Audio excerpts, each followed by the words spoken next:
यह motivational story है दो मित्रों की जो समुद्र के किनारे एक छोटे से शहर में सोनू और शमी नाम के दो दोस्त रहते थे। सोनू और शमी समुद्र के किनारे इकट्ठा हुए शंख को उठाने का काम करते थे और उन्हें बाजार में बेचकर अपनी रोजी रोटी चलाया करते थे। एक बार हमेशा की तरह सोनू और शमी समुद्र के किनारे शंख उठा रहे थे। तो जैसे ही उन्होंने शंख उठाने का काम शुरू किया, शमी को एक बहुत बड़ा शंख मिल गया। शमी बड़ा खुश हुआ, लेकिन सोनू मन ही मन इस बात से थोड़ा सा निराश हो गया। उसे लगा कि शमी को इतना बड़ा शंख मिल गया है, अब तो वो बहुत ज्यादा पैसे कमा लेगा, तो वह भी एक बड़े शंख की तलाश में जुट गया। शमी और सोनू दोनों शंख ढूंढते रहे। सोनू को कई तरह के शंख मिले, लेकिन वो सारे शंख नीचे फेंक देता, क्योंकि उसके दिमाग में तो था उसे शम्मी से बड़ा शंख चाहिए।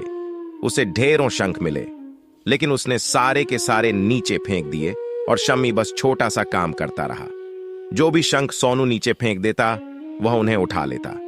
ऐसा करते करते शाम हो गई और शम्मी के पास एक बड़ा शंख और बहुत सारे छोटे छोटे शंख हो गए, लेकिन सोनू के पास एक भी शंख नहीं हुआ। सोनू बहुत निराश हुआ।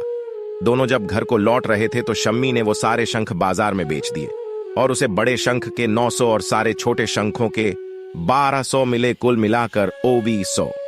ये देखकर सोनू और भी ज्यादा दुखी होने लगा कि अगर वो भी बड़े शंख की तलाश में ना होता तो छोटे छोटे शंख से ही वो शम्मी से ज्यादा धन प्राप्त कर लेता।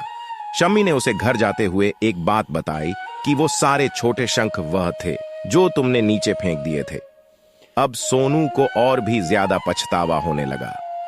दोस्तों, हमारी जिंदगी में भी बिल्कुल ऐसा ही होता है।